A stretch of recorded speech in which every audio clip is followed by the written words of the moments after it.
जय जगन्नाथ जय Shriram welcome to Vidyasagar classes plus two रो एग्जाम रिजल्ट ऑलरेडी बाहर सारी सीबीएसई पिलांकर आपण माने समझ जानिछथि सीबीएसई रो प्लस टू एग्जाम रो रिजल्ट अनाउंस हो सारी कथा होची पिलांकर रिजल्ट अनाउंस होला परे कहार 90% प्लस अछि कहार 80% प्लस अछि कहार 70% प्लस अछि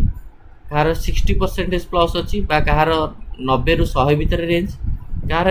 80 रु 90% भीतर रेंज कहार 70 रु 80% भीतर रेंज कहार 60 रु 70% भीतर रेंज और कहार 50 रु 60% भीतर range. Now the question arise in which sector or in which line we should गो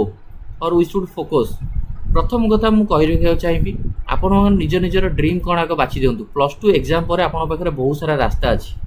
कौन रास्ता अच्छी आपण निजकू को लाइन रे देखिया चाहूँगी फ्यूचर रे आज ए डॉक्टर हिसाब रे देखिया पई चाहूँगी ना फ्यूचर रे आज ए इंजीनियर हिसाब रे देखिया चाहूँगी ना फ्यूचर रे आज ए टीचर हिसाब रे देखिया चाहूँगी ना फ्यूचर रे आज ए आर्किटेक्चर हिसाब रे देखिया चाहूँगी ना फ्यूचर रे आज ए एग्रीकल्चर ऑफिसर हिसाब रे देखिया चाहूँगी ना यूपीएससी सिविल सर्विस लाइन रे जीवा पई चाहूँगी ना OPSC Odisha civil service line रे जीवा चाहूँगी ना आज पुलिस ऑफिसर हिसाब से जाओ चाहूँ ना आज बैंकर बैंकिंग सेक्टर को जाओ चाहूँ या आईटी सेक्टर लाइन में जावाक चाहूँ को लाइन रे आपन को जावाक चाहूँ सेटा आपनकर गोटे क्लियर कट ड्रीम हवा कथा।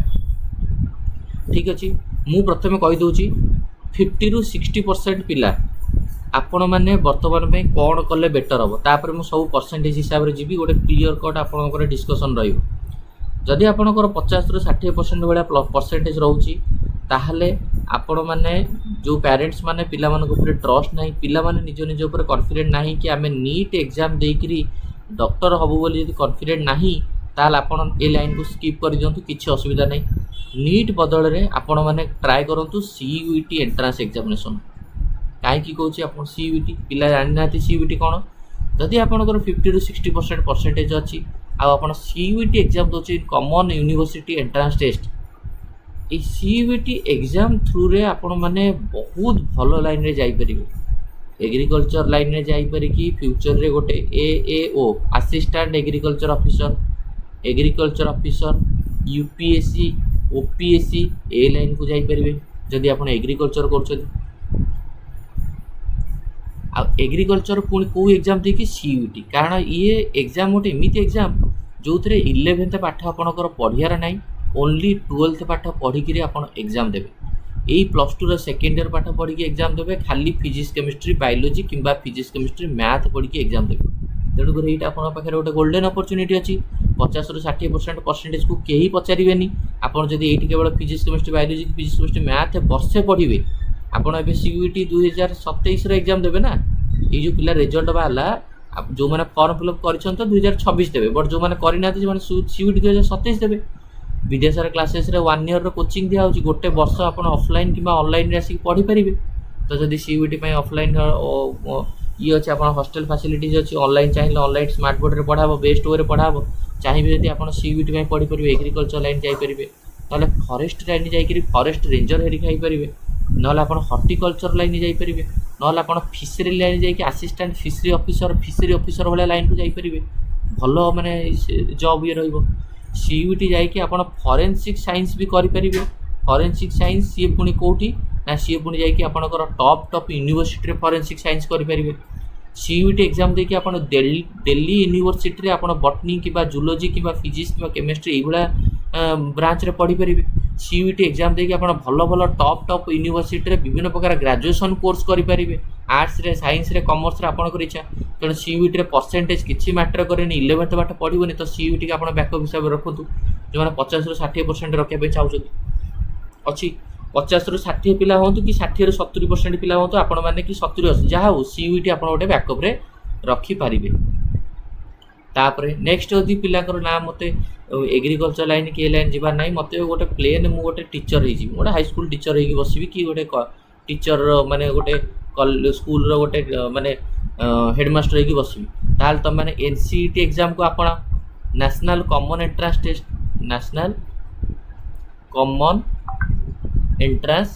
टेस्ट कौन है नेशनल कॉमन एंट्रेंस टेस्ट ये गोटे एमती टेस्ट जहाँ को देकी तुम 4 वर्ष +2 पर 4 वर्ष इंटीग्रेटेड बीईडी कर कौन कर इंटीग्रेटेड बीईडी कर सी बीए बीईडी कर आर्ट्स रे बीए बीईडी कर कि साइंस रे बीएससी बीईडी कर कि बीकॉम बीईडी भी कर बुझीगला। तो आकु देला पर कौन हम तुम 4 वर्ष आकु देला पर आराम रे जदि गोटे हाई स्कूल टीचर पोस्ट बाहर ताकू तुम दे पार 35,400 बेसिक पे मिसीगले तुम सालेरी 60,000 किंबा तुम बीडी सरीगला तुम जब चाहब तो आराम से ये तुम ओईएस हेरिका दे पार ओईएस हेरिका देकर तुम मैंने पूरा डीओ हो पार डिस्ट्रिक्ट एजुकेशन ऑफिसर एडीओ हो पार असिस्टेंट डिस्ट्रिक्ट एजुकेशन ऑफिसर ओसेपा लाइन को जापर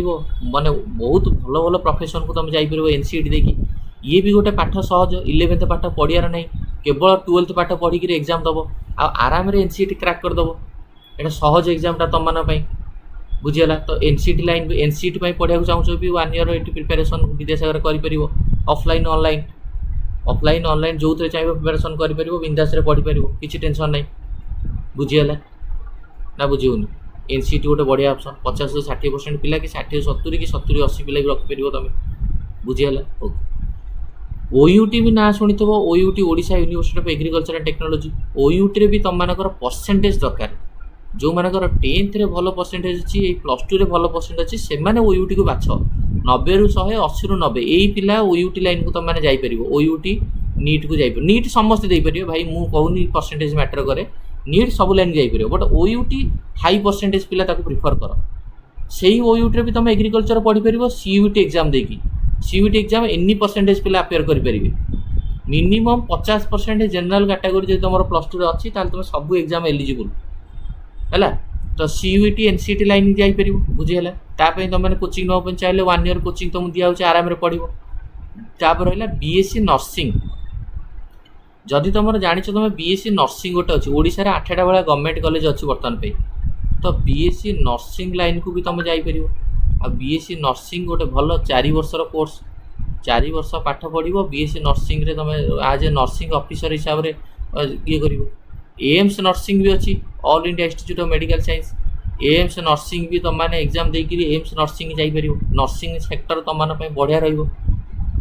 भी 1 ईयर प्रिपेरेसन हो तुम मैंने पढ़ी पार जो मैंने मो सहित रिलेटेड कथा चाहिए मो नंबर भी दे दूसरी 7205429784 बुझीगला गाइडेंस जदि जाओ चाहूँ बुझीगला नर्सिंग लाइन को तुम मैंने जापर पिला आप नर्सिंग लाइन में छाड़ी पारे जदि कम परसेंटेज अच्छी नर्सिंग लाइन में छाड़देले किसी असुविधा नहीं आ जेई मेन तो मुझे कहूँ जो मानकर भल कनसेप्ट क्लारिटी अच्छी फिजिक्स केमिस्ट्री मैथ रे जेई मेन लाइन को छाड़ी दिंतु जो मानकर फिजिक्स केमिस्ट्री बायोलॉजी भल अच्छी माने नीट लाइन को छाड़ी दिंतु नीट थ्रू रे आप आयुर्वेदिक करें होमियोपैथी करें नीट एग्जाम देकरी भेटेनारी करें आपण आज तो एलोपैथी डॉक्टर तो हो पारे आयुर्वेदिक होमियोपैथिक भेटेनारी एलोपैथी डॉक्टर सबू जिनस आप नीट एग्जाम देकरी हो पारे। तो नीट एग्जाम आपण मन गोटे बेस्ट ऑप्शन रहिबो NEET OUT CUET BSc nursing NCET है नीट थ्रू रे माने फिजियोथेरापी भी एडमिशन हो बुझे ना बुझेनि। तो ये सब लाइन को आपण माने निहात रूप बाछि परिबे किछि खराब लाइन नुह बी फार्मा अच्छी बी फार्मा लाइन को आपण माने जाई परिबे किछि खराब नहीं। तो I would like to request all the student and all the parents please cooperate to students first we have to know what is the interest of a student in which line or in future in which sector they want to join तो आमको सेटा clarity होगा दरकार then we should discuss then we should plan for a better course for a better program बुझेगा। तो आपण मैंने discussion करा चाहते आराम से डिस्कसन करेंगे सबू आम 1 ईयर कोर्स प्रोवाइड करूँ NEET OUT CUET NCET BSc nursing B pharma और सब आपंकर 1 ईयर प्रोग्राम अच्छी you can join to our program but first पिलार जानतु प्रिफरेन्स जानतु ये जानतु भल परसेंटेज पिला जो मानकर तुम अच्छ तुम नीट जेई मेन एक टार्गेट कर ओयूटी की टार्गेट कर जो मैंने टी लो परसेंटेज अच्छी आप भावुं ना आम से लाइन को जापर then you have option CUET NCET BSc nursing best profession बढ़िया प्रोफेशन बुझेगा। तो यहाँ गोटे नॉर्मल वीडियो थी आपने सीबीएसई जो मैंने रिजल्ट बाहर तो तो ये वीडियो को एंड करवा। थैंक यू, धन्यवाद।